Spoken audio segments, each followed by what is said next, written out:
Je pense que nous allons pouvoir commencer. Bonjour à tous, mesdames et messieurs, bonjour et bienvenue salutations de la Malaisie, bienvenue à toutes les personnes qui nous rejoignent ici, bienvenue à notre conférence sur la sauvegarde et le progrès des SDSG dans la couverture de santé universelle en route vers la réunion de haut niveau des Nations Unies sur la CSU en 2023, qui est co-organisée par l'Alliance for Gender Equality and Universal Health Coverage, Women Deliver, Women in Global Health, Sama Resources Group for Women in Health in India, and Spectra Young Feminist Activism in Rwanda.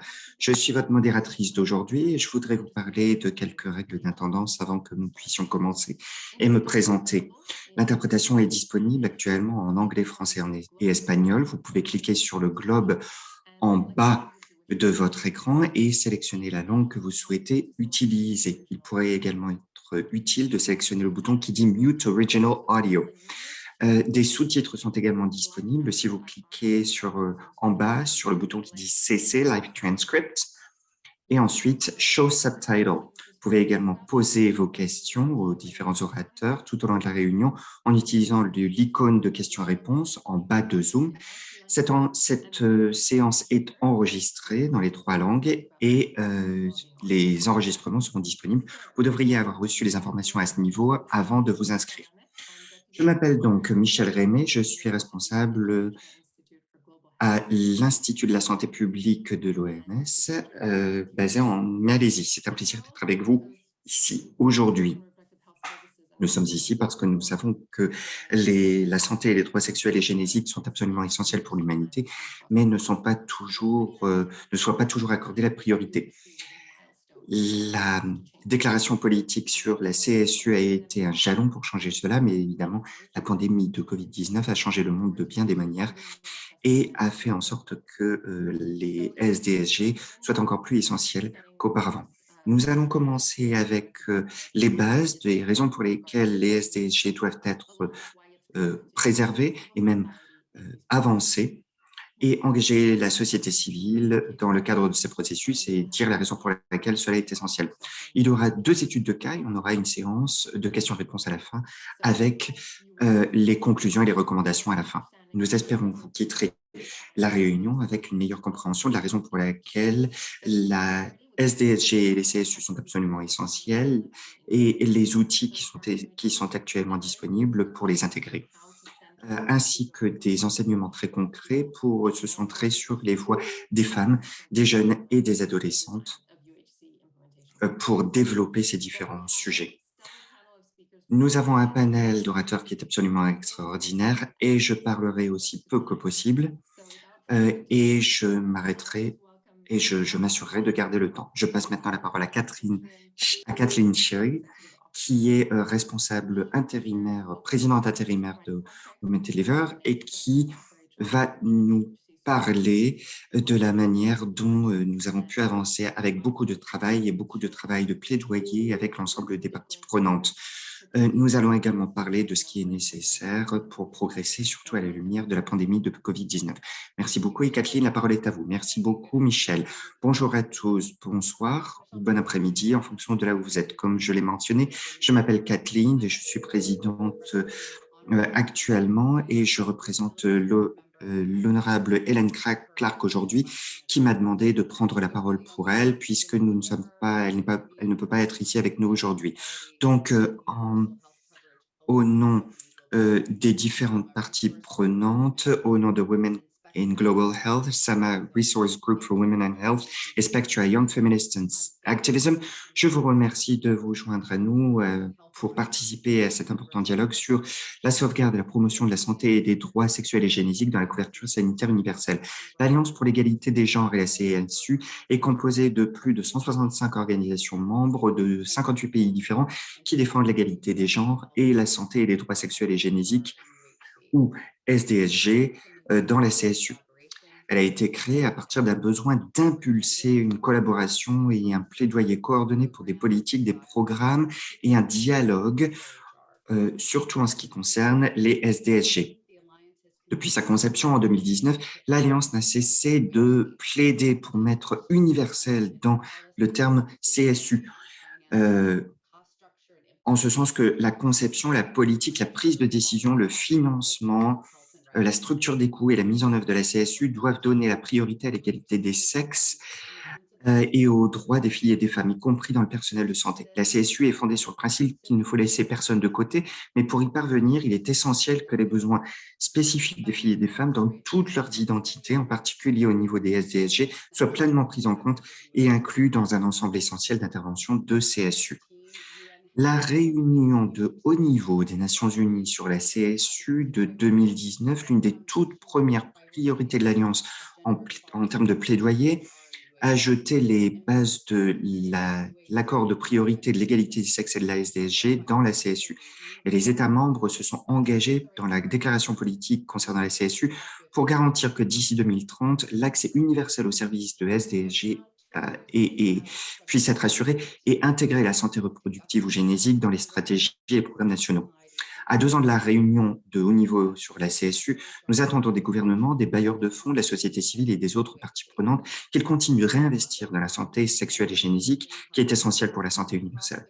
La pandémie actuelle de COVID-19 a mis à rude épreuve les systèmes de santé du monde entier, perturbé les services de santé essentiels et elle a menacé l'élan vers la réalisation de la CSU. Elle a eu des effets néfastes sur la santé et les droits sexuels et génétiques. Par exemple, les données indiquent que rien qu'en 2020, la pandémie pourrait avoir perturbé l'utilisation de contraceptifs pour 12 millions de femmes, avec environ 1,4 million de grossesses non désirées dans 115 pays à revenus faibles ou moyens. Nous savons également que même si nous sommes tous touchés par la pandémie, elle n'affecte pas toutes les personnes de la même manière. Et il en va de même pour la pandémie et son impact sur la santé et les droits sexuels et génétiques. Les habitants des pays à faible revenu ou des revenus intermédiaires, les filles, les femmes, les populations surreprésentées comme les Afro-Américains, les Noirs, les Autochtones, les personnes de couleur, etc., les personnes LGBTQIA+, et d'autres populations continuent d'être confrontées à des défis considérables. Alors que le monde cherche à la fois à réaliser la vision de la CSU et à mieux se reprendre après la pandémie, nous avons besoin d'une mise en œuvre et d'un financement qui soit ancré dans l'égalité et qui atteigne d'abord ceux qui sont le plus en retard, qui construisent des systèmes de santé qui sont résistants et qui sont sensibles aux gens, en comblant les lacunes qui se sont creusées pendant la pandémie, en reconnaissant que les services de SDG sont essentiels et non facultatifs. Et comme nous l'avons vu dans d'innombrables cas, le rôle de la société civile est absolument essentiel pour atteindre cet objectif.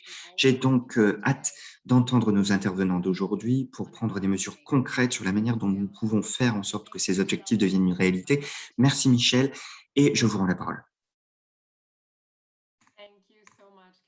Merci beaucoup Kathleen de nous avoir lancé et de nous avoir expliqué la raison pour laquelle il est absolument essentiel de parler maintenant de la raison pour laquelle nous devons nous réengager au niveau des engagements de 2019 et de la raison pour laquelle les organisations de la société civile sont absolument essentielles.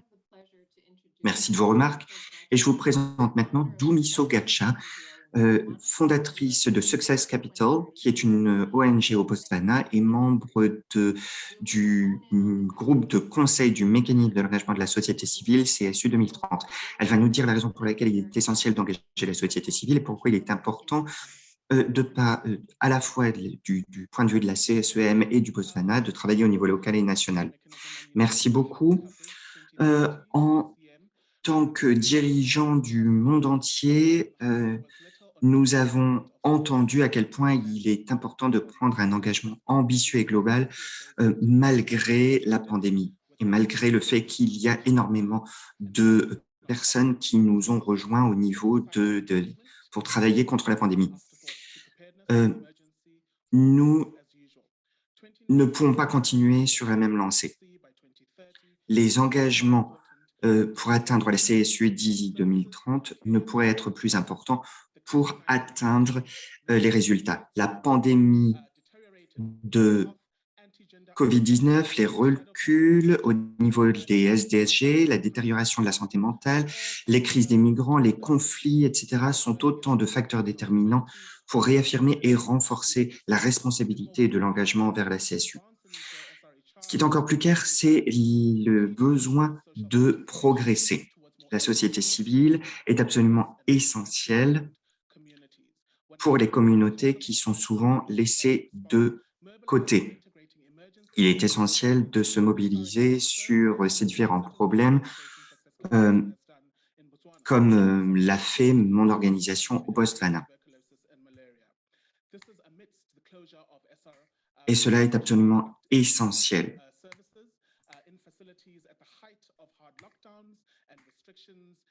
Malgré les restrictions, et il faut raccorder la priorité après 1 an et demi d'urgence au Botswana. Le manuel concernant la participation nécessite de montrer des exemples sur la manière dont les gouvernements doivent apporter des espaces d'engagement et inclusifs partagés avec la société civile et la représentation de la population au niveau de la création des programmes. Nous avons également lancé une trousse d'outils hier qui détaille les ressources disponibles et le plaidoyer à ce niveau, pour que les organisations de la société civile puissent lancer leur travail et le poursuivre. Et cela est essentiel pour les différentes parties prenantes. Avec la coalition pour le partenariat pour la CSU, nous pensons qu'il s'agit d'un beau progrès en avant pour pouvoir faire progresser nos différentes priorités au niveau de la CSU et des SDSG. Aux côtés des différents commentaires du forum de Nairobi et du forum d'égalité. Nous devons travailler avec les partenariats internationaux et les différents organes pour faire progresser les efforts de plaidoyer, pour engager les législateurs et les preneurs de décision au niveau politique. Il est essentiel d'utiliser les outils communs comme le guide parlementaire pour lancer les SDG, comme celui qui a été lancé hier, et les différentes ressources pour les parlementaires pour transformer les engagements en actions concrètes. Cela nécessitera de faire progresser les différents engagements à tous les différents niveaux, et surtout pour les organisations de la société civile pour pouvoir collaborer au niveau de la CSU et des SDSG. Merci beaucoup. Thank you very much. Merci beaucoup, Dumi, pour ces remarques extrêmement intéressantes concernant la manière dont nous pouvons faire en sorte de travailler à ces différents niveaux pour que ce soit plus égal pour tout le monde et pour pouvoir fonctionner malgré la pandémie. Alors, pour toutes les personnes qui nous rejoignent, il y aura une séance de questions-réponses un petit peu plus tard. Si vous avez des questions pour Dumi, n'hésitez pas à lui en faire part dans le clavardage. Nous allons maintenant donner la parole à Veloshni Govender, scientifique au département de la santé sexuelle et génétique et la recherche à niveau à l'OMS. Veloshni va nous donner la perspective de l'OMS sur l'importance de l'intégration des SDSG et des paquets au niveau de la CSU et soulignera les outils de l'OMS qui peuvent être utilisés à la fois par les gouvernements et les organisations de la société civile pour faciliter ce processus. Merci beaucoup à vous, Veloshni. Merci à l'Alliance d'avoir organisé cette manifestation. Et merci également aux personnes qui ont travaillé d'arrache-pied en coulisses pour organiser cette réunion. Rapidement, je vais vous parler du département de la santé et de la recherche en matière de santé sexuelle et génétique au sein du HRP où je me situe. Ce département comprend les programmes interagences sur la santé génétique.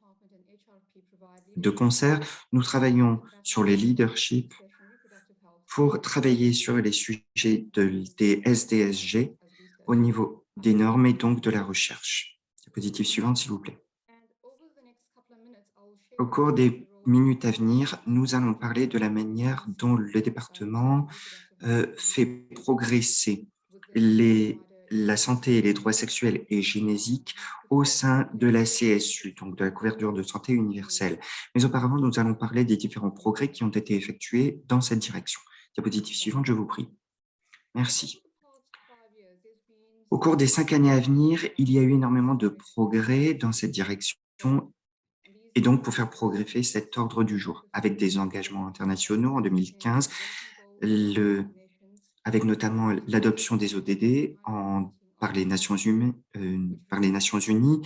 la réunion de haut niveau des Nations Unies concernant la CSU qui a réaffirmé l'engagement au niveau des SDSG et en 2020, le sommet de Nairobi de l'ICPD 25 dont j'ai également parlé. En ce qui concerne les lignes directives, l'OMS a créé un recueil de données sur les services que l'on peut donner à des pays qui aident à organiser leurs programmes sur la CSU ainsi que les services. Cette base de données est essentielle pour faire progresser l'accès à la santé globale au niveau national, puisqu'il y a suffisamment de preuves que cela comprend une partie des services de SDSP, ainsi que en 2020 et 2021, le cadre opérationnel des services de santé primaire et pour UHC reconnaissent et placent les communautés comme essentielles et le suivi de politiques nationales et de processus de révision.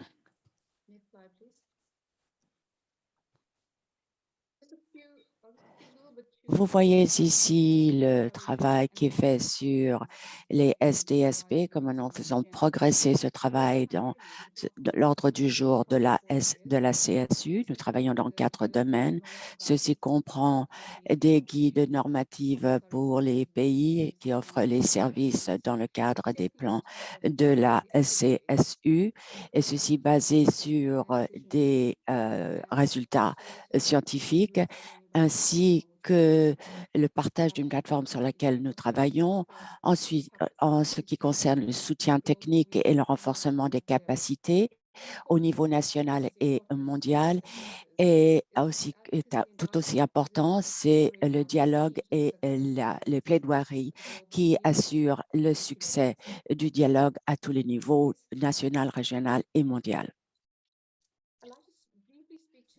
Je vais vous parler un petit peu du travail dans 2 domaines, y compris le recueil de l'OMS et ainsi que le manuel qui permet d'offrir ces services dans le contexte de la CSU et qui donne des lignes directives sur les processus et les mesures pratiques qui sont essentielles à intégrer la SDSP dans les politiques au niveau national et international. Nous savons que ces politiques concernant la CSU sont complexes et peuvent être utiles pour les communautés. Donc, en créant ces directives, nous avons eu besoin de démystifier ces directives au-delà des décideurs politiques, particulièrement en ce qui concerne les communautés. Et nous avons ici des exemples d'actions spécifiques que les gouvernements et les sociétés civiles peuvent prendre pour faire progresser cet ordre du jour. Vous avez aussi, avec ces directives, un appel pour accélérer les mesures pour institutionnaliser ces décisions, pour avoir la participation complète des parties prenantes, y compris les organisations de femmes. Et au niveau national, ceci comprend aussi d'assurer la disponibilité politique d'informations sur ce qui est inclus dans la CSU qui sont à la disposition des populations. Nous devons aussi penser au-delà de ces instruments et comprendre les services, parce que cela ne représente pas toujours un accès à des soins de qualité. Les soins de qualité, comme nous savons, est un concept complexe qui est compris et qui est vu différemment suivant les parties prenantes. Par exemple, on peut se concentrer sur les aspects cliniques des politiques et des communautés, et la perception des qualités peuvent être influencées par les préoccupations sociales et placent un accent particulier sur l'aspect humain, y compris les fournisseurs de soins au niveau public. Vous voyez ici des projets de collaboration avec l'Organisation nationale pour la population et le développement. L'objectif du LSP est de créer une ressource en ligne sur les SDSP. Les histoires sont courtes, pas plus de 1000 mots, et se concentrent sur les défis des SDSP Et ici, nous nous concentrons sur la communication de contenu qui est positif et qui implique toutes les parties prenantes.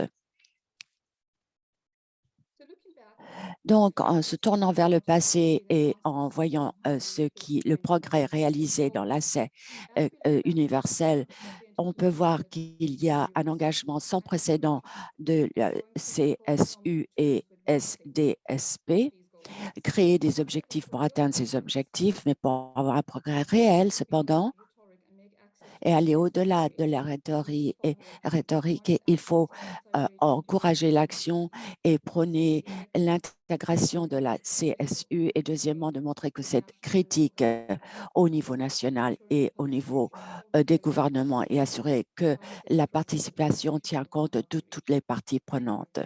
Merci de votre attention.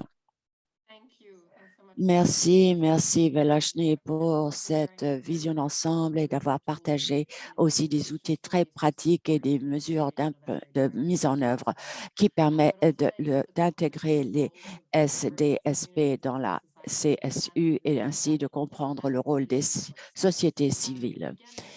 De nouveau, les participants, mesdames et messieurs les participants, si vous avez des questions, s'il vous plaît, posez-les dans dans la case de Q&A, de questions-réponses. Nous allons passer à la prochaine partie. Nous passons à la deuxième partie où nous allons avoir des cas d'études de Népal et du Kenya pour voir comment les sociétés civiles ont créé des partenariats.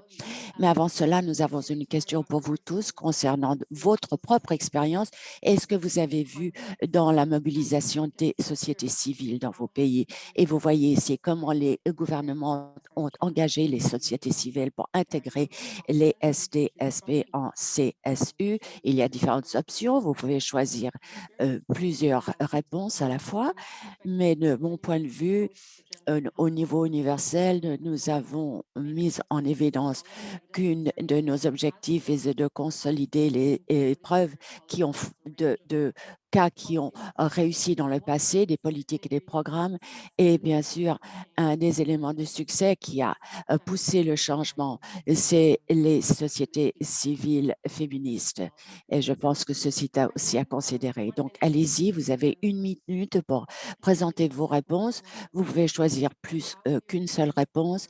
Comment vous avez vécu l'engagement des gouvernements dans les sociétés civiles pour intégrer les SDSP dans la CSU?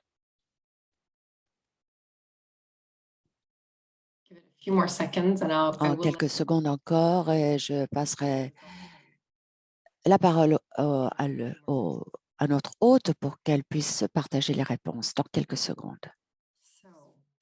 Bon, des forums ouverts en personne, des petits groupes de participants choisis tels que des panels de citoyens, de groupes de participants sélectionnés, ou est-ce que vous ne voyez pas d'engagement de la part des sociétés civiles avec le gouvernement? Avez-vous choisi? Nous allons bientôt conclure. Vous avez des réponses. La plupart d'entre vous ont vu, surtout en consultation fermée de parties prenantes et ensuite en conseil consultatif et groupe qui permet la participation d'organismes de consultation et peut-être moins en prise de décision, en organisme de prise de décision. Et nous avons encore 16% qui ne voient pas de gouvernement qui s'engage à travailler avec les sociétés civiles pour intégrer les SDSP en CSU. Nous allons aussi maintenant avoir des cas de pays qui ont un engagement de la part des gouvernements en société civile et les défis que cela représente. Donc, merci beaucoup d'avoir partagé vos expériences de votre point de vue. Nos prochains sont un intervenant, c'est Jadishvor Ghemiri, qui est directeur adjoint national de IPAS, et nous avons aussi qui est directeur de la création de politiques au niveau national avec le gouvernement de Népal. Il va parler de ses expériences et comment ils ont établi des partenariats pour faire progresser les SDSP dans l'ensemble des instruments de la CSU. Merci, merci Michel. Merci beaucoup, Madiral. Chaleureuse salutations du Népal. Dans ma présentation, je suis content de partager notre expérience qui permet de faire progresser la santé, les santé et les droits en matière de sexualité et de procréation et son rapport avec la couverture santé universelle. Prochaine diapositive, s'il vous plaît. Nous allons parler des jalons dans ce domaine. Il faut aussi considérer le ICPD de 1994 au Népal, qui s'est engagé à la santé pour tous. Et cet engagement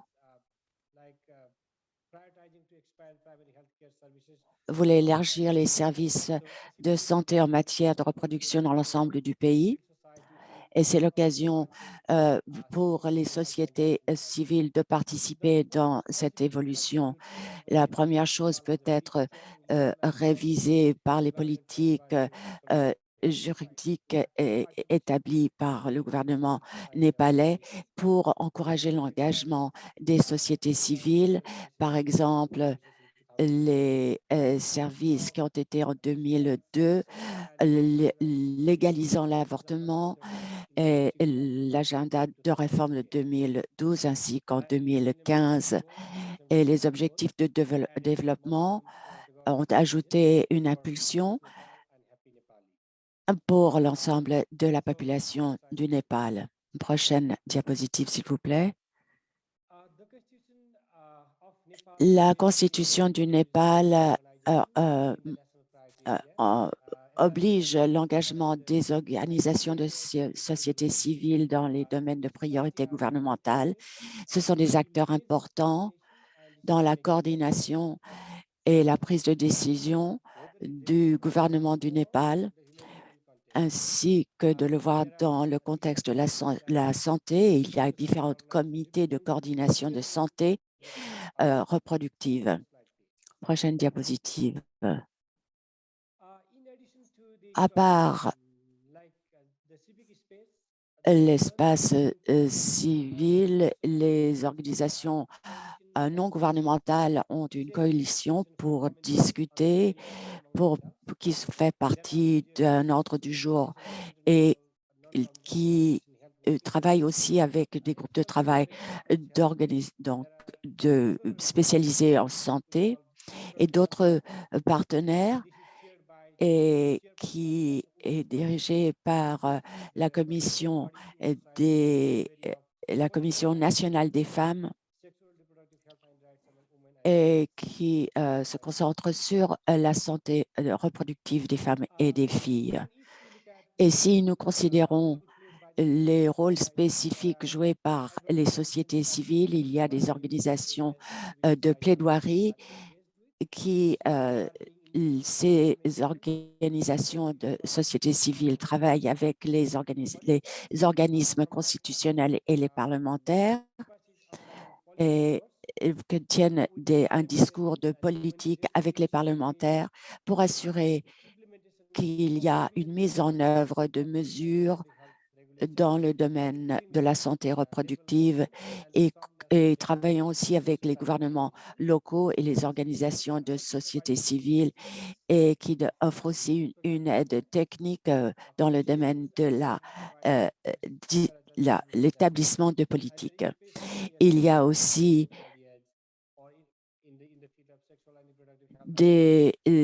d'autres mesures, par exemple, le gouvernement du Népal a créé des organisations pour offrir des services spécifiques aux filles et aux femmes. Et c'est quelque chose qui existe au Népal depuis longtemps et, et cela peut avoir un impact sur la société, sur la santé reproductive. Il y a aussi un contrôle mixte et la responsabilisation qui est assurée. Ce sont des exemples.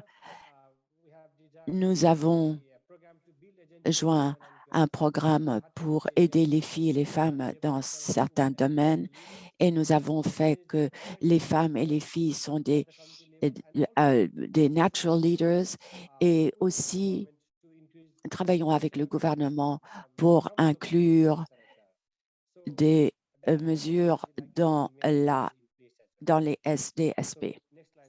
Prochaine diapositive, s'il vous plaît. Si nous étudions des exemples d'initiatives conjointes du gouvernement et de la société civile, on peut voir les activités de réponse à la COVID-19 qui ont été mises en place récemment. La société civile a fait le plaidoyer de la poursuite de certains services malgré la réponse à la COVID-19, dans le cadre de la réponse à la COVID-19.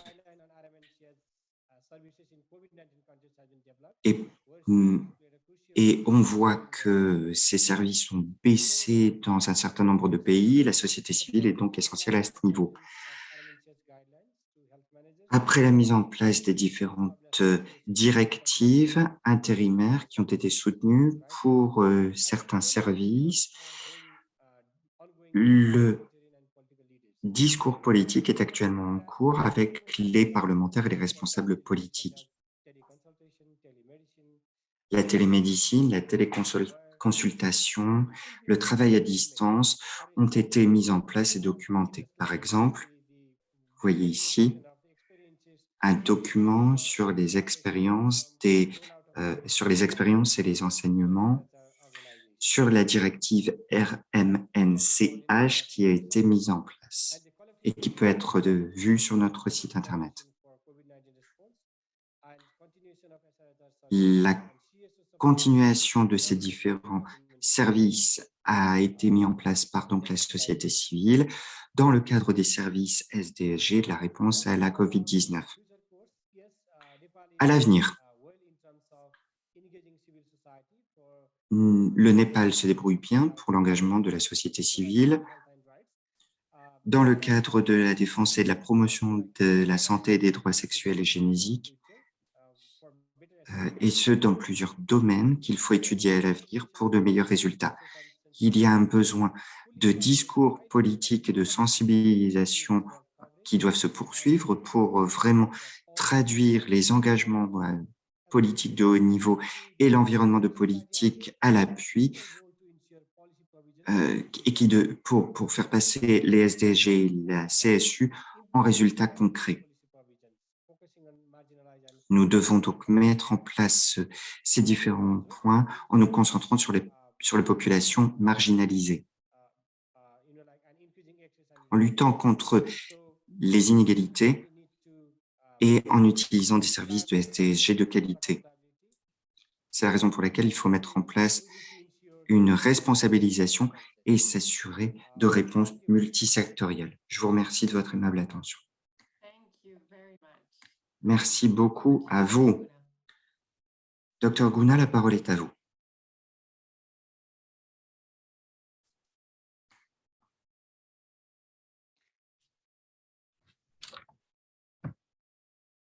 Thank you, Michel. Merci beaucoup, Michel. Et merci à vous, monsieur, pour cette présentation. Madame la Présidente, chers délégués, Mesdames et Messieurs, Namaskar, au nom du gouvernement du Népal, du ministère de la Santé et de la Population, je souhaiterais vous remercier d'avoir invité le Népal en tant que panéliste à cet événement si important. Le Népal a fait des programmes importants dans les domaines de la santé sexuelle et génétique. Et de 1996 à 2016, le Népal a pu réduire le taux de mortalité maternelle de 539 à 239 pour 100 000 naissances vivantes. Au cours de la même période, le taux de mortalité néonatale a diminué de 58 à 21 et le taux de mortalité des enfants de moins de 5 ans a diminué de 118 à 39 pour 1000 naissances vivantes. L'indice de fécondité totale a baissé de 4,7 à 2,3 par femme en âge de procréer et l'indice de fécondité des adolescences a baissé de 127 à 88 pour 1000 filles de 15 à 19 ans.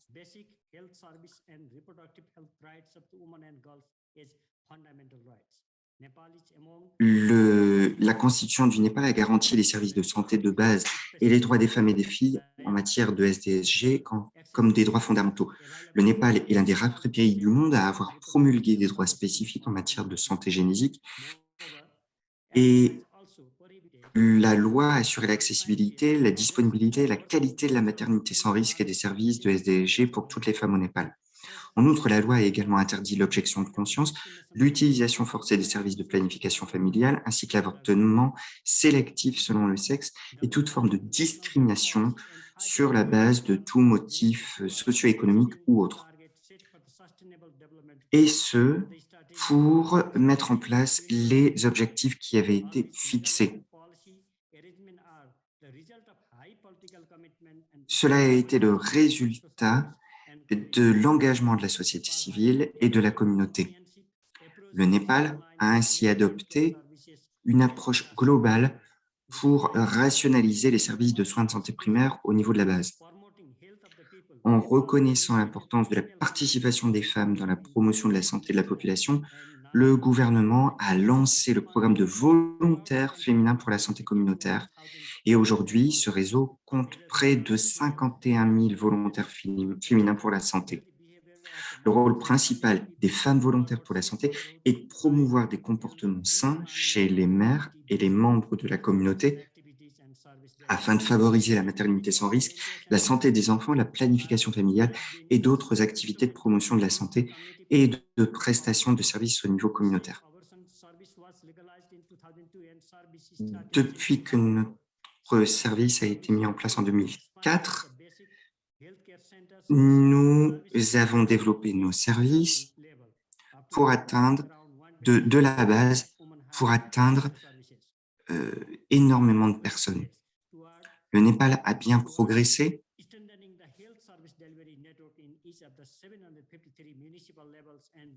Pour atteindre 753 municipalités et 6743 localités.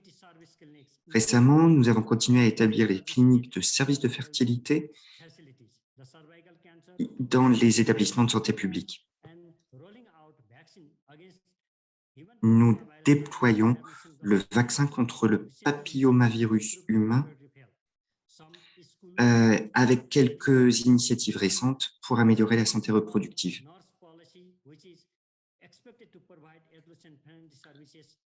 Nous entendons continuer à mettre en place une distribution gratuite de serviettes hygiéniques dans les écoles, une autre initiative du gouvernement. Le Népal a étendu le programme d'assurance maladie dans le reste du pays. D'autres programmes de protection sociale de la santé sont en place pour réduire les obstacles financiers à l'accès aux services de soins de santé, notamment par le biais d'un financement axé sur la demande pour les services de maternité sans risque. L'accouchement en établissement est encouragé par la prise en charge des frais de transport de la mère lorsqu'elle se rend dans un établissement de santé pour accoucher. Le Népal a mis en place des services de SDSG grâce à une collaboration et un partenariat avec diverses organisations non gouvernementales, nationales et internationales. Même si les progrès d'ensemble sont encourageants, la pandémie de Covid-19 a surchargé les capacités des systèmes de santé, ce qui a eu un impact négatif sur certains des indicateurs de santé clés. Cependant, le gouvernement a repensé la prestation de services de santé sexuelle et génétique dans le contexte de la pandémie afin de poursuivre ces services. Mais le travail à accomplir se poursuit. les progrès dans la réduction du taux de mortalité maternelle et la réduction des besoins non satisfaits en matière de services de planning familial dans l'utilisation des services de SDSG en fonction du statut économique des femmes, de leur niveau d'éducation, de leur zone de résidence, etc. La tendance est à la baisse, mais le taux de fécondité des adolescentes reste élevé. Il reste beaucoup de travail à accomplir en termes d'accès aux services de contraception modernes. Nous devons faire des efforts supplémentaires et concevoir des stratégies innovantes avec la société civile pour atteindre les groupes non atteints, comme les personnes handicapées, les adolescents, les minorités sexuelles et les pauvres dans les villes. Nous devons renforcer les mécanismes de suivi et d'évaluation pour examiner si notre politique et nos programmes sont bien mis en œuvre pour atteindre les sections non atteintes de la société. Nous avons besoin de données désagrégées, non ventilées, mais solides, par le biais de systèmes intégrés de gestion de l'information, afin de saisir les données pertinentes en matière d'égalité, d'équité, qui peuvent nous permettre d'informer davantage et de reconcevoir le réseau de services accessibles à toutes les personnes dans le besoin. Merci beaucoup, je vous rends la parole. Merci beaucoup à vous deux pour ces leçons extrêmement intéressantes concernant le Népal et son expérience en termes du CSU et pour avoir rappelé l'ampleur des progrès des organisations de la société civile et de son engagement. Merci également d'avoir partagé ce qui s'est passé au cours de la pandémie de Covid-19 et d'avoir parlé des stratégies et des opportunités pour maintenir ces efforts et pour assurer la responsabilité qu'il ne faut laisser personne à l'abandon. Je remercie les différents orateurs de garder le temps qui leur est imparti, ce qui nous donnera suffisamment de temps un petit peu plus tard pour avoir une discussion. Encore une fois, s'il vous plaît, n'hésitez pas à faire part de vos commentaires et de vos questions dans le clavardage et nous passons maintenant à la prochaine oratrice, Milaniati Jacqueline, qui est responsable de la responsabilisation communautaire chez Kefeado au Kenya. Milania nous parlera de l'engagement de la société civile au Kenya, surtout en termes du plaidoyer des politiques sur les SDG pour les jeunes. Mélania, bienvenue, la parole est à vous.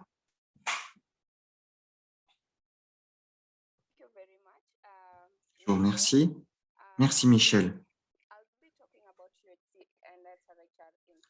Je vous parlerai un petit peu des SDG au Kenya concernant les jeunes et ce que nous faisons au Kenya, notamment dans ma région qui est celle de l'ouest du pays.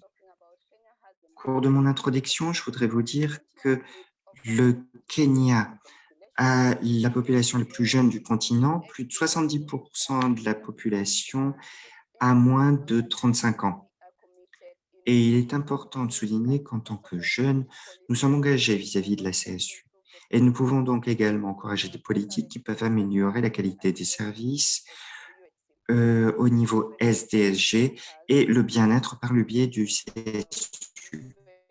Nous pouvons également engager les législateurs par le biais de la mise en œuvre de la CSU et également encourager la mise en œuvre d'initiatives pour répondre aux besoins d'inclusion et de diversité, et ce, à tous les niveaux, particulièrement alors que nous atteignons une période d'élection dans notre pays.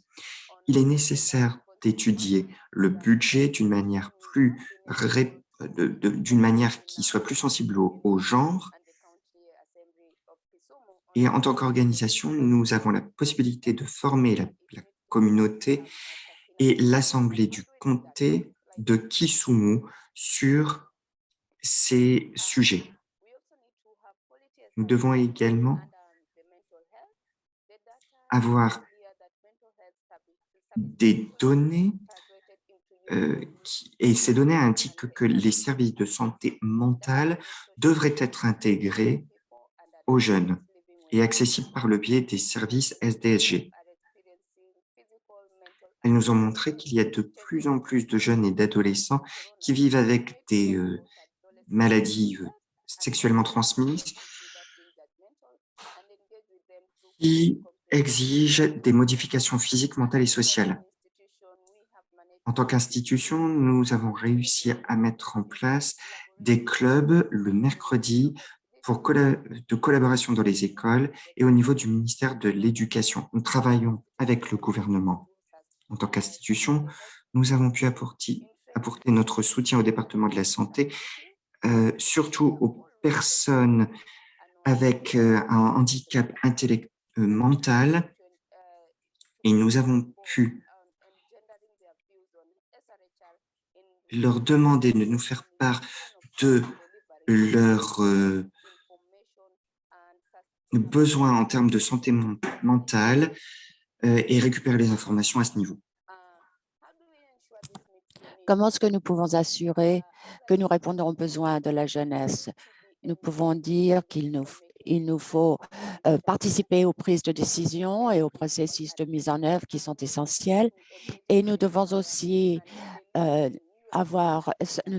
créer une sensibilisation sur l'ordre du jour de la CSU, sensibiliser aussi au niveau de l'éducation et de la santé dans tous les domaines, que ce soit l'engagement des communautés, des écoles, des institutions supérieures, afin d'aider avec, bien sûr, l'aide du gouvernement. Et nous sommes dans une phase où nous aurons pour le faire bientôt. Il nous faut aussi créer un environnement qui est amical aux jeunes dans les centres de santé, de soins de santé. Nous avons besoin de créer aussi des partenariats. Mais pour en revenir aux centres de santé, ils ne sont pas très faciles d'accès. Il faut les rendre plus faciles d'accès aux jeunes. Et il faut aussi créer des partenariats pour pouvoir offrir une réponse basée sur des faits scientifiques et de créer un environnement politique qui permette de coordonner tous les différents aspects. Il nous faut aussi aider les personnes qui sont handicapées et qui participent à la discussion, particulièrement les femmes avec des handicaps qui sont à l'âge de la reproduction. Et il faut avoir les personnes qui ont qui sont malvoyants. Il me faut que j'ai besoin parfois d'interprètes. Si j'ai besoin de soutien si je suis handicapée. C'est pourquoi je dis qu'il faut que ces personnes handicapées participent à la discussion et permettent aussi de travailler sur l'ordre du jour. La jeunesse a besoin de participer aux décisions et à la prise de décision. Il faut un dialogue intergénérationnel et de créer une impulsion transversale. Il ne faut pas que cela soit fait pour nous. Il faut que tout ce que nous disons soit inclus dans les discussions. Nous parlons aussi de le renforcement des capacités parmi les jeunes, qui est essentiel lorsqu'il s'agit de travailler avec le gouvernement et de créer un ordre du jour. Je vous remercie de votre attention. Merci beaucoup, Melania, pour vos commentaires sur l'engagement et de souligner l'importance du dialogue avec les jeunes et les gouvernements. Surtout que cela est essentiel lorsque nous parlons de SDSR et de la CSU. Si vous avez des questions à poser à Melania, faites-le dans le chat. Nous sommes à la fin des présentations. Je suis désolée que nous n'ayons pas plus de temps, mais il y avait tellement d'optiques riches et d'exemples d'exemples qui nous montrent comment les pays et les groupes travaillent ensemble et comment ils ont pu avoir un impact significatif sur l'engagement des sociétés civiles. dans la santé et les droits en matière de sexualité et de procréation. Nous avons maintenant un peu de temps. S'il vous plaît, continuez à partager vos questions. Nous allons les revoir. Nous allons commencer avec des questions que nous avons reçues avant l'événement d'aujourd'hui. Je vais commencer avec Veloshni. Si vous voulez allumer votre vidéo, Veloshni, la question qui vous est posée à la lumière de la pandémie COVID, pourquoi est-ce que les SDSR sont une priorité, surtout lorsqu'on considère la CSU? Merci, Michel. Je crois que c'est une question très importante puisque c'est le sujet qui nous concerne. Je crois que la pandémie a, a eu un effet sur les services de santé ainsi que sur la santé et les droits en matière de sexualité et de procréation, pardon. Ceci a apporté des défis aux services de santé et les vulnérabilités, les obstacles que confrontent les femmes pour accéder à ces services. Mélania vous en a parlé, vous a parlé de la vulnérabilité de certains groupes et ces défis ont été amplifiés pendant la pandémie et nous avons été aussi témoins de pertes en services de SDSR et nous avons parlé des conséquences sur les grossesses non désirées et l'augmentation de violences basées sur les genres et la pandémie qui a eu un impact à une période où le financement devrait être une priorité, devrait rester d'ailleurs une priorité.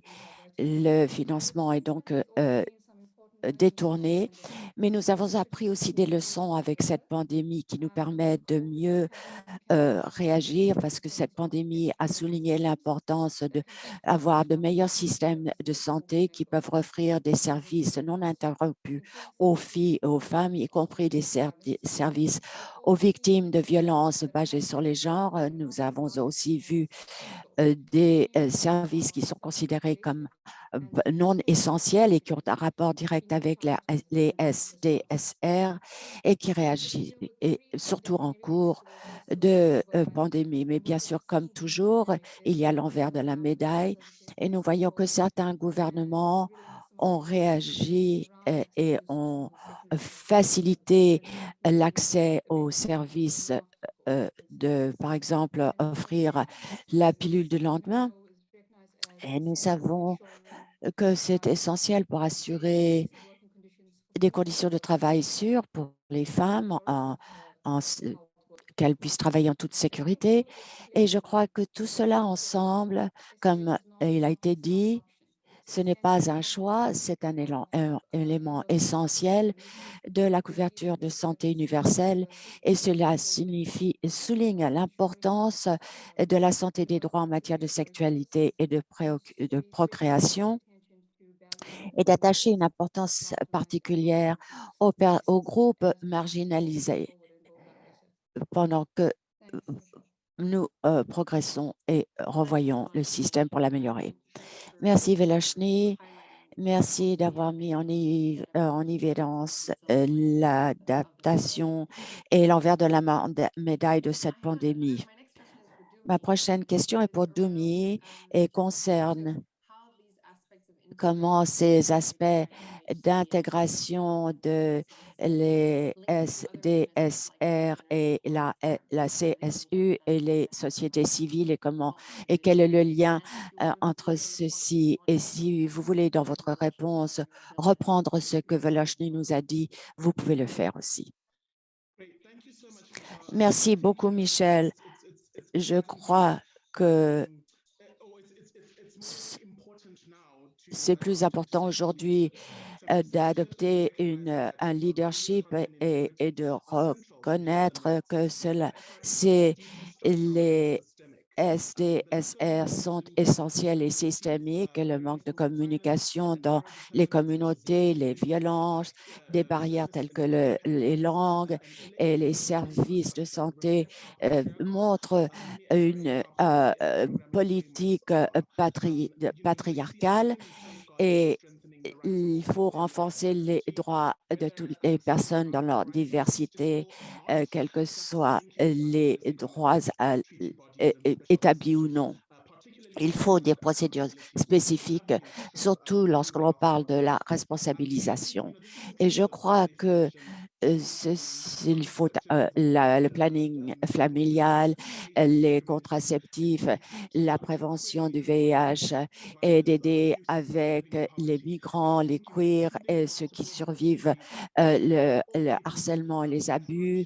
Il aspirait que tous les aspirations et non pas seulement les besoins de tous les peuples, c'est-à-dire d'engager les communautés, le leadership féminicide pour s'assurer que ceux qui souffrent de vulnérabilité sont aussi inclus. Je crois que c'est très simple et je crois qu'il faudrait adresser certaines des questions plus importantes, particulièrement d'avoir des méthodes améliorées de responsabilisation, surtout lorsqu'il s'agit de processus de création de politiques. Moins de 3% est dépensé sur la santé mentale et ça reflète la disponibilité des données de voir où les gouvernements allouent certains fonds, et particulièrement en SDSR, surtout au niveau gouvernemental et national. Il faut renforcer, adopter certains des outils qui sont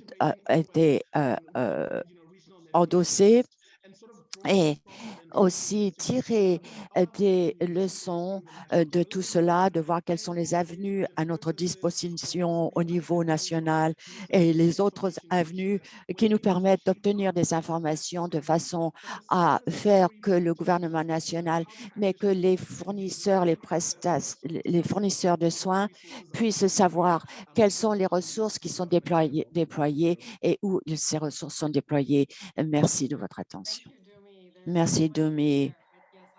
Oui, je reprends votre dernier point sur la responsabilisation et ce sentiment d'urgence de faire que cela est considéré. Merci. Je passe maintenant à Judah Dishvor.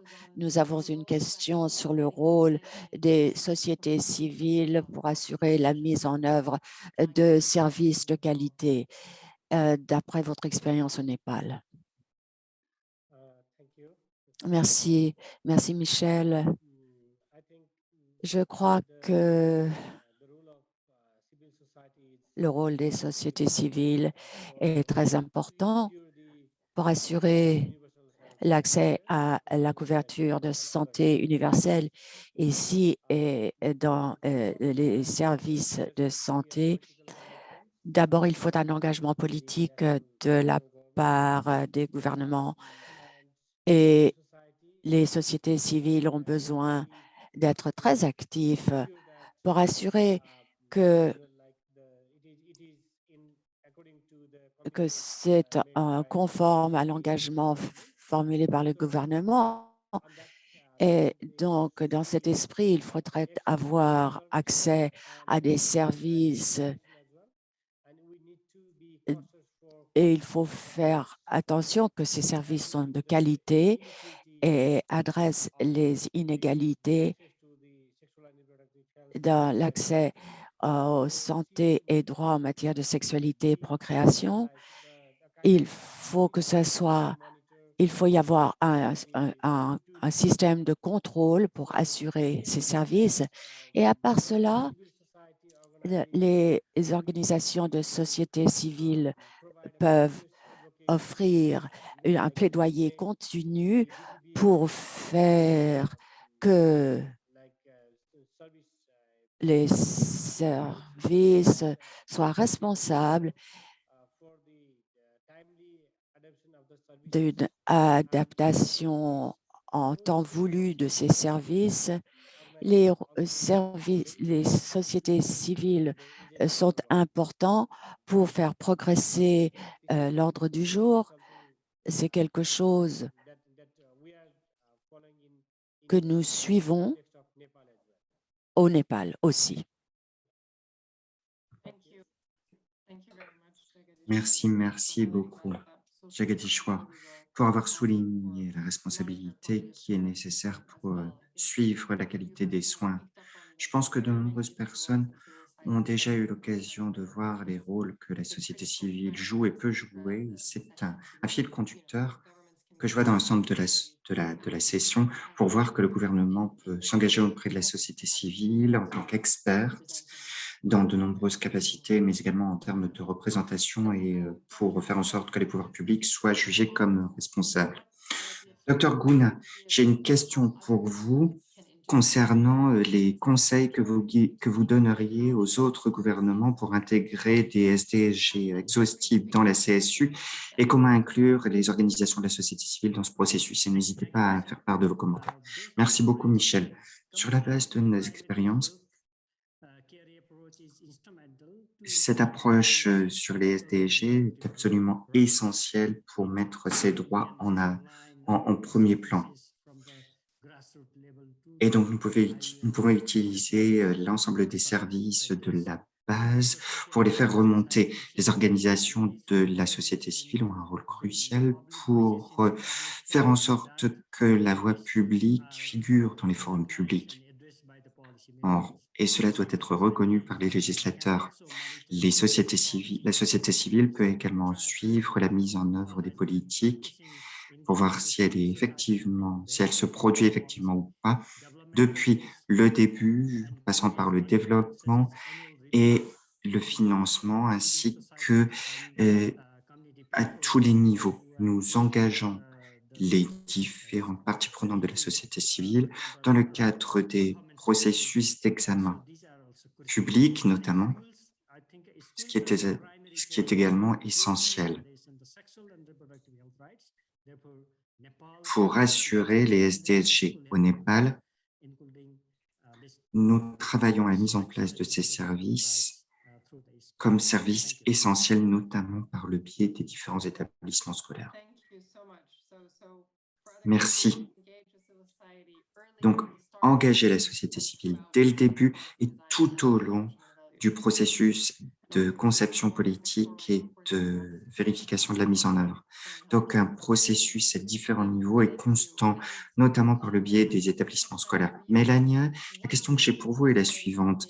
Quelle est l'une des manières, ou quelles sont les manières de la société civile pour engager le gouvernement à long terme autour des questions de la politique et de la mise en œuvre des SDSG et de la CSU? Merci de votre question, Michel. D'abord, nous devons faire en sorte que les pouvoirs publics soient responsables des politiques qui sont mises en œuvre. Si elles sont effectivement mises en œuvre, il faut faire un travail de suivi pour voir, pour étudier la mise en œuvre de ces politiques. Il faut également faire un bon travail de plaidoyer à tous les niveaux. Et ça ne doit pas être quelque chose unique, disons par exemple, bon, on n'est pas d'accord, donc on attend 6 ou 10 ans supplémentaires pour que le gouvernement change et on recommence à faire pression. Il faut faire un travail constant parce qu'au bout du compte, on parle de personnes recevant ces services, de la mise en œuvre de ces services. Et ça ne doit pas être seulement au niveau supérieur, ça doit vraiment passer vers la base, de telle sorte que toutes les personnes puissent être impliquées dans le processus. La société civile ne peut pas faire ce genre de choses seule. Il faut l'aide de la communauté parce que souvent les législateurs pensent que ces choses qui sont mises en place sont ce dont la communauté a besoin, alors qu'elle a besoin d'autre chose. Il faut donc travailler de concert pour s'assurer comment parler de gouvernance, comment revenir sur les données. Cela est absolument essentiel pour informer les différentes décisions qui doivent être prises aux différents niveaux. Alors, est-ce qu'on parle de budgétisation? Et si c'est le cas, quels sont les fonds qui sont alloués au niveau de la santé, à la sensibilisation.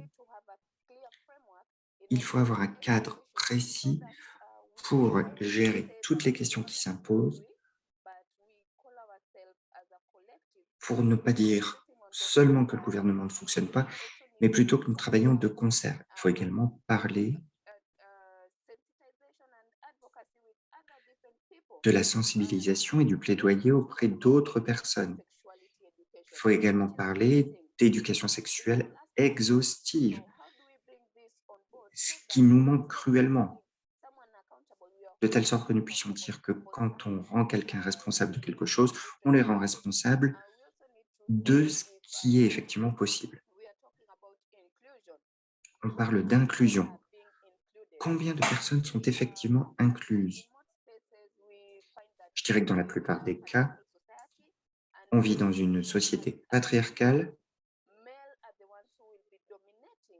et quand des décisions sont prises, ce sont les hommes qui dominent. Donc, par exemple, quand on parle d'avortement,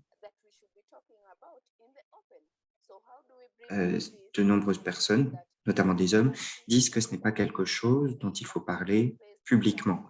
Il faut donc pouvoir faire ce genre de choses dans des endroits protégés et responsabiliser les gens en termes d'affectation des fonds, notamment, et qui sont les différentes personnes qui sont responsables pour pouvoir en parler.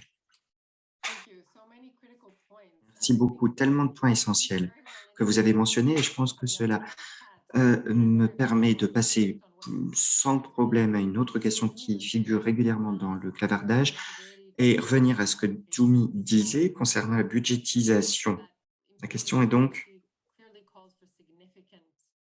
la mise en œuvre des SDSG nécessite des fonds, surtout en raison de la demande accrue au cours de la pandémie et surtout lorsqu'on inclut les SDSG dans la CSU. Alors, comment faire ce genre de choses dans des contextes avec des ressources limitées?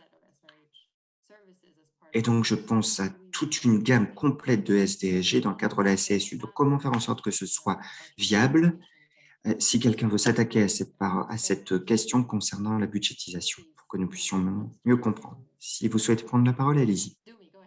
Doumi, allez-y, je vois que vous avez levé la main. Merci beaucoup. Alors, je pense deux éléments. D'abord, reconnaître et prendre acte du fait qu'il y a un besoin, non seulement concernant une budgétisation sensible aux gens, mais également gérée par les femmes.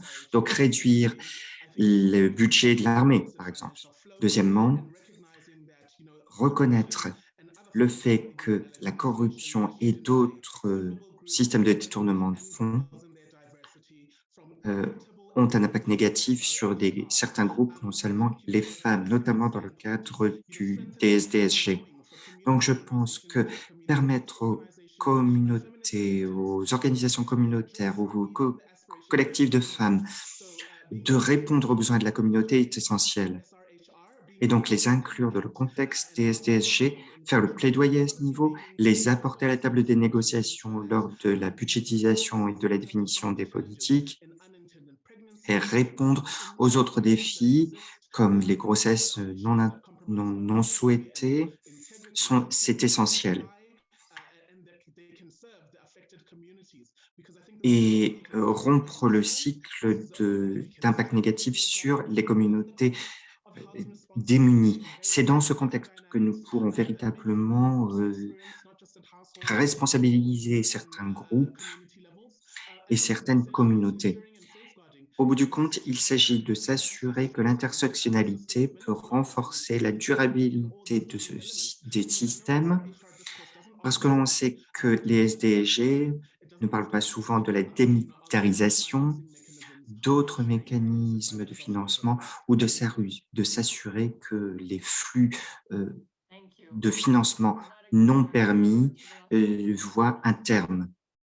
Merci beaucoup, Veloshni. Je suis tout à fait d'accord avec ce que vient de dire Doumi. Et pour compléter, je dirais qu'il faut réfléchir à la manière dont nous pouvons, dans de nombreux contextes, travailler mieux avec les mêmes ressources en termes d'apport de soins de qualité et renforcer les SDG dans le contexte des soins primaires, en se concentrant sur les soins primaires comme la pierre angulaire des SDG. Et on sait qu'ils sont compatibles en termes d'engagement de la communauté, en termes de travail avec les différents secteurs.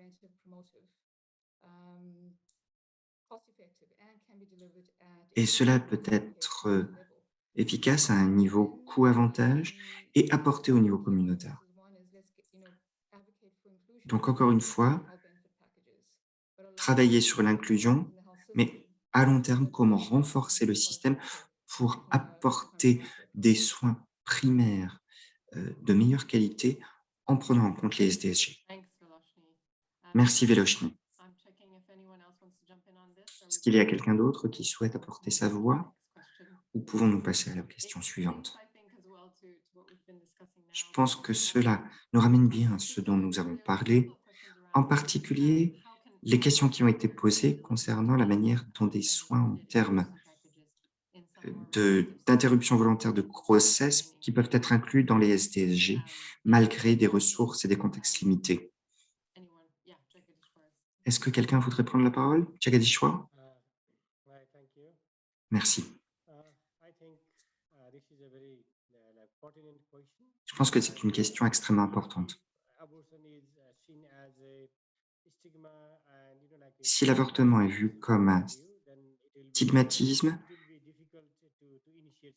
par une perspective négative, il sera difficile de lancer des services à ce niveau. Au Népal, il y a des soins pré-avortement, donc les établissements de santé qui fournissent ces soins le fournissent à titre gracieux. Mais cela peut être limité en raison de différents facteurs, notamment humains, les gens qui ne se rendent pas dans ces établissements de santé. C'est la raison pour laquelle il faut développer les programmes, par exemple, identifier quels sont les autres facteurs, les normes sociales qui empêchent la fourniture de services par ces centres.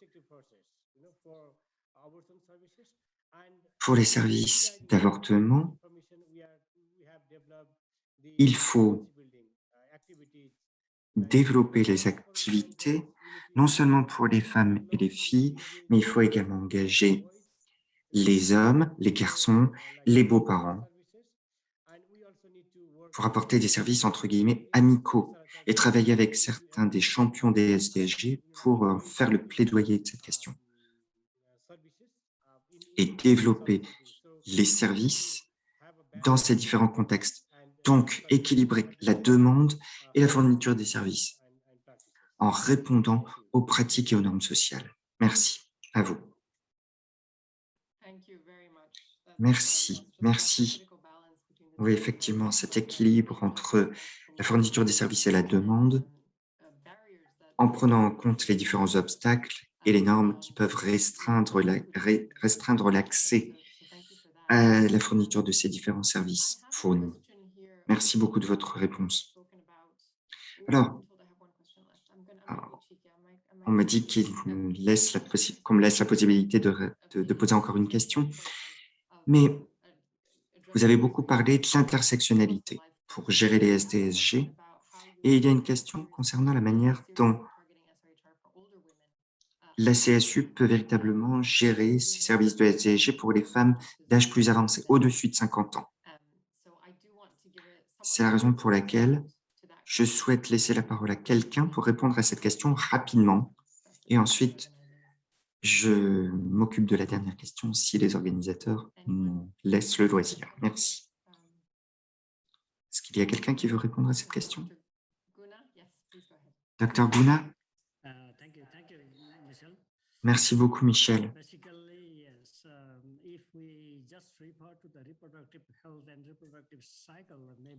Si on parle du cycle SDSG,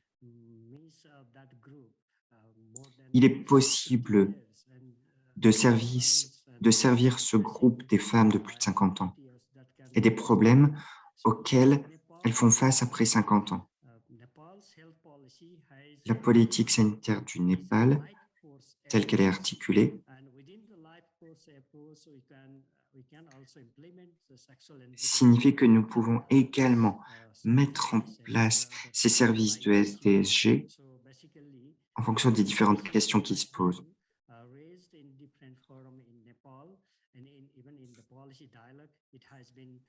Et dans le cadre du dialogue sanitaire au Népal, c'est une question qui a déjà été discutée. Je pense que sur la base de la nouvelle approche, qui est une approche de toute une vie, je pense qu'il faut reconcevoir le système d'apport de services, reconcevoir les programmes pour pouvoir gérer ce sujet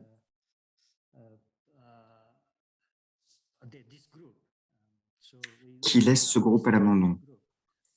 Personne ne doit être abandonné, aucun groupe, dans le cadre de cette approche de toute une vie. Merci, je vous rends la parole. Merci, Dr. Guna. Donc maintenant, je passe à la dernière question. C'est une question un peu difficile. Nous avons ce cadre qui nous permet d'intégrer les SDSR en couverture santé universelle, mais il y aura toujours des contraintes. Mais il y a une question, comment est-ce que nous pouvons y arriver? Comment est-ce qu'on peut le faire différemment? Nous avons la question, comment est-ce que nous pouvons faire que les gouvernements soient responsables et que c'est quelque chose qu'on répète depuis longtemps? Est-ce que quelqu'un est prêt à répondre à cette question? Je crois qu'il y a eu des idées assez provocatrices de voir comment est-ce que nous pouvons faire les choses différemment. Est-ce que vous avez quelque chose à ajouter? Mélania, oui, je dirais que les SDSR et la CSU peuvent fonctionner ensemble parce que lorsque l'on parle de santé en matière de sexualité, de procréation, on parle de santé. Et lorsque l'on parle de la couverture universelle, on parle aussi de santé. Donc, si nous avons les politiques qui permettent de regrouper ces deux éléments dans différents pays, dans différents comtés, si l'on en parle au Kenya, par exemple, il faut les rattacher. Et comment est-ce que nous voulons pas faire savoir à ceux qui prennent des décisions politiques qu'ils soient responsables pour qu'ils comprennent que c'est ce que les gens ont besoin et c'est quelque chose que nous répétons souvent. Les gens ne comprennent que comprennent si on le répète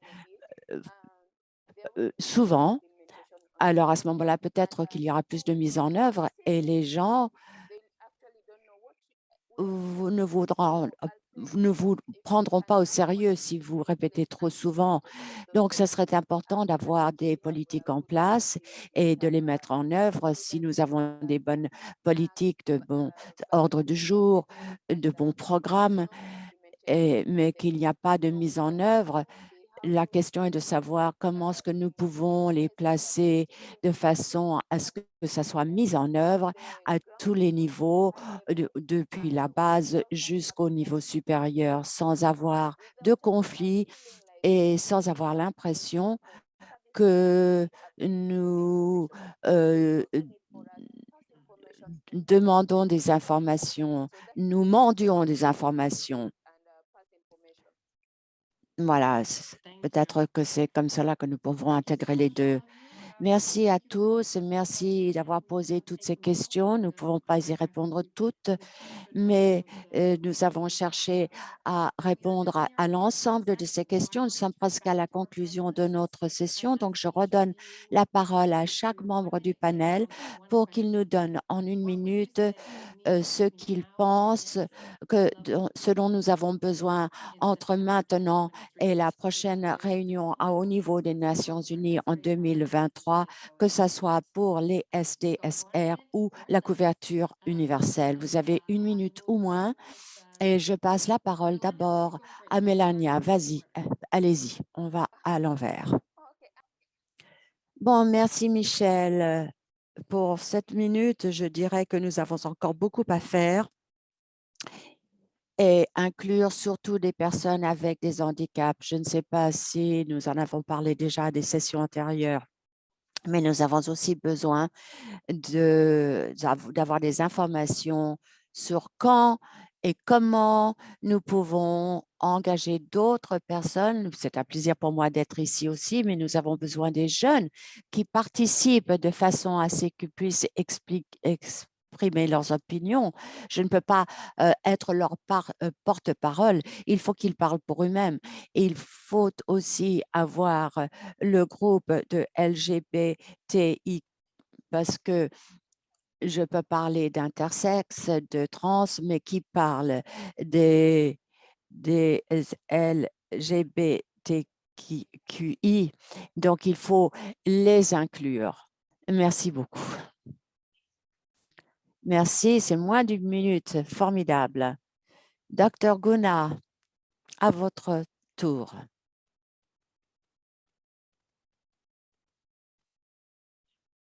Merci, Michel. Merci beaucoup. J'ai 5 messages en conclusion de ce débat. Premièrement,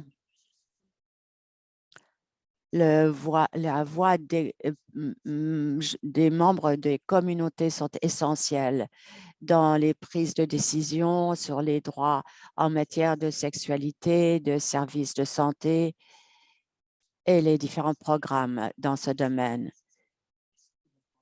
Et on peut donc atteindre les décideurs politiques permettant un dialogue continu. Les voix soulevées dans les plaidoyers doivent être tenues compte parce que sans leur voix, il n'y a peut-être pas de mise en œuvre. Et ces politiques devraient être présentées aux décideurs, que ce soit différentes options, de façon à ce que ces décideurs puissent choisir les options qui leur sont proposées. Il faut aussi un engagement important, et cela est essentiel pour que les politiques prennent place, avoir une campagne continuelle, avoir un dialogue continu. Pour cela, et s'il n'y a pas de politique, il faut considérer le contexte local, les besoins des communautés, et donc il faut dialoguer avec les populations ciblées parce que cela créera une responsabilisation et la mise en œuvre et la durabilité du programme. Et finalement, il faut avoir un système d'évaluation et de contrôle pour pouvoir assurer que les propositions sont mises en œuvre et il nous faut les données nécessaires de façon à pouvoir mettre en place les programmes adéquats. Merci pour ce plan d'action pour 2023. Jagdishwar, avez-vous quelque chose à ajouter? Merci Michel. Je crois que cela dépend des pays et où l'on se trouve du point de vue du développement de cadre de la couverture de santé universelle et comment, dans quel contexte se trouve la société. Mais il faut aussi se concentrer sur 3 mesures. Tout d'abord, il faut avoir un cadre pour la couverture universelle, savoir ce que l'on veut faire parce que les pays sont prêts à s'engager dans le domaine de la couverture de santé universelle. Et il faut aussi avoir une réflexion sur les politiques qui sont valables, un engagement de la part des décideurs politiques et de travailler avec les sociétés civiles aussi, de façon à ce que l'on puisse avoir de meilleurs résultats en peu de temps. Et finalement, bien sûr, il faut revoir le système de santé afin d'offrir des services de qualité et équitables. Lorsque je dis équitable, que ces services ne soient pas uniquement pour les personnes qui sont éloignées, mais pour les personnes qui ont des handicaps, pour les adolescents, pour les populations LGBTQIA, de façon à ce qu'ils sachent que ces services sont à leur disposition. Merci de votre attention. Merci, dit Michel. Velochny, à vous.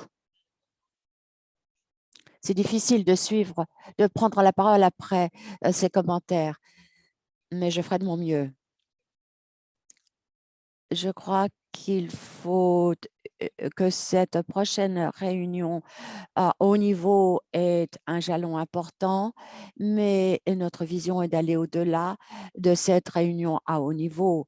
Mais dans les médias, il faut des investissements stables dans certains domaines dont Dr. Guna a parlé et Governor et Milania ont décrit.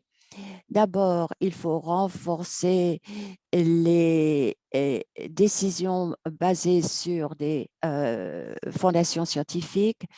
Euh, je- euh, et lorsque je parle de fondations scientifiques, il faut aller au-delà de la recherche, c'est exponentiel. Il faut pouvoir euh, se servir des expériences de chat. Il y a eu quelqu'un qui a pris la parole de camps de réfugiés.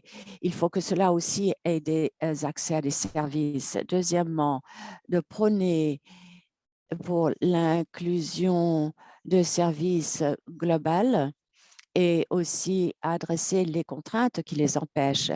Et pour cela, bien sûr, il nous faut des fondations scientifiques et des processus qui sont transparents, qui sont inclusifs et qui vont au-delà de l'aspect économique pour pouvoir inclure l'égalité des genres.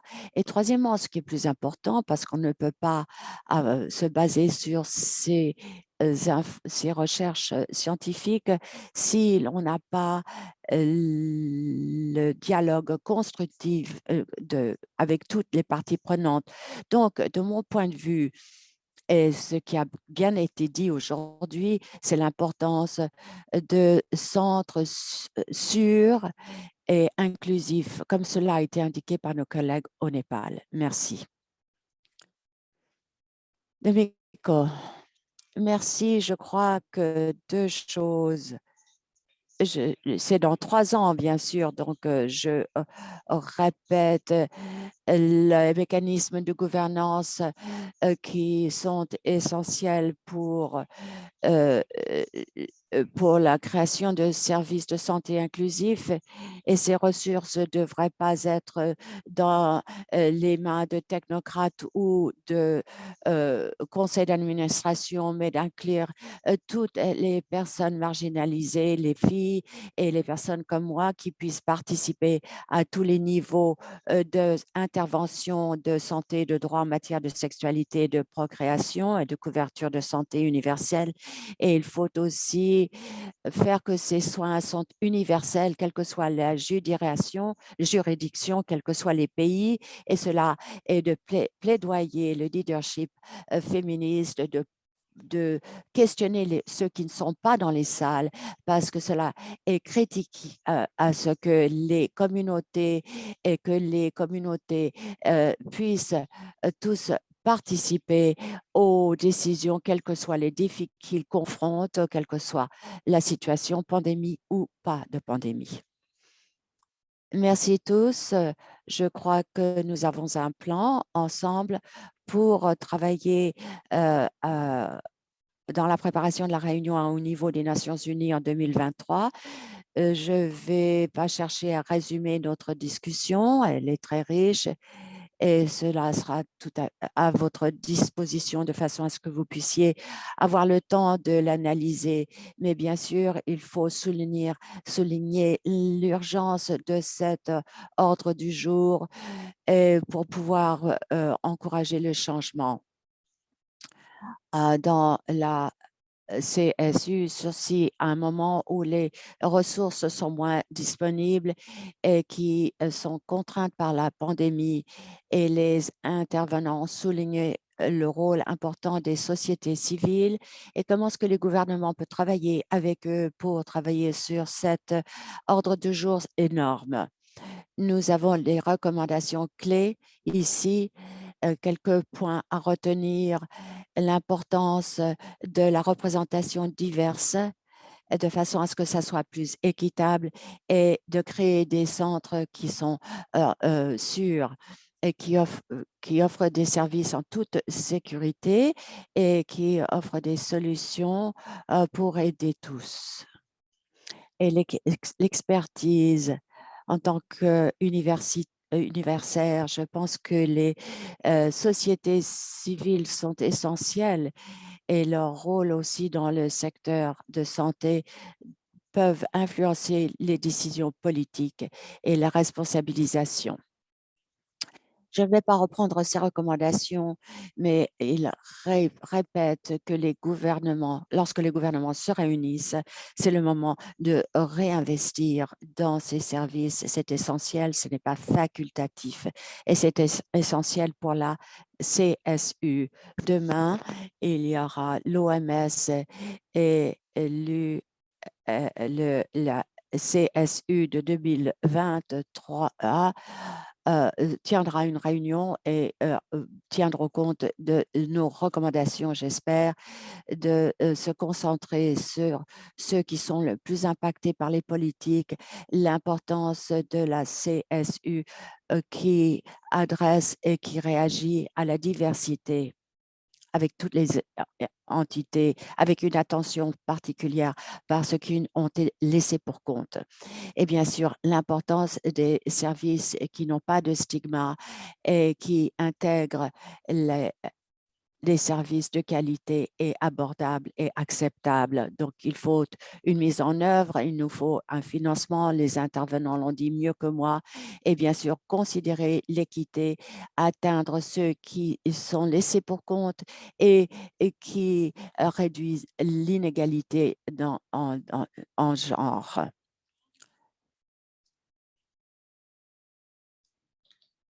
Vous voyez ici les différentes informations. Toutes ces ressources et ces liens seront partagés avec l'ensemble des participants. Les différents orateurs ont montré de nombreux outils pratiques pour soutenir les efforts, pour faire le travail de plaidoyer et continuer à mettre la pression pour les SDSG dans le cadre de la CSU. Et nous encourageons également la société civile à nous rejoindre dans le partenariat pour CSU 2030 et continuer l'engagement en direction de 2030. Et nous engageons également les différents gouvernements pour revoir leur politique, voir si les SDSG sont suffisamment pris en compte et voir la manière dont tout cela peut faire partie du processus. Je terminerai avec ma gratitude, mes remerciements pour l'ensemble des orateurs d'aujourd'hui, pour leur contribution très pratique. Merci à l'ensemble des participants d'avoir participé par le biais de vos commentaires, de vos expériences et de vos observations. Merci également aux co-organisateurs de nous avoir tous réunis ici aujourd'hui. Cela a été vraiment quelque chose plein d'action et d'inspiration. Continuons de travailler ensemble en solidarité en direction de 2033 et au-delà, parce qu'il s'agit évidemment d'un grand ordre du jour pour chacun d'entre nous. Merci à tous.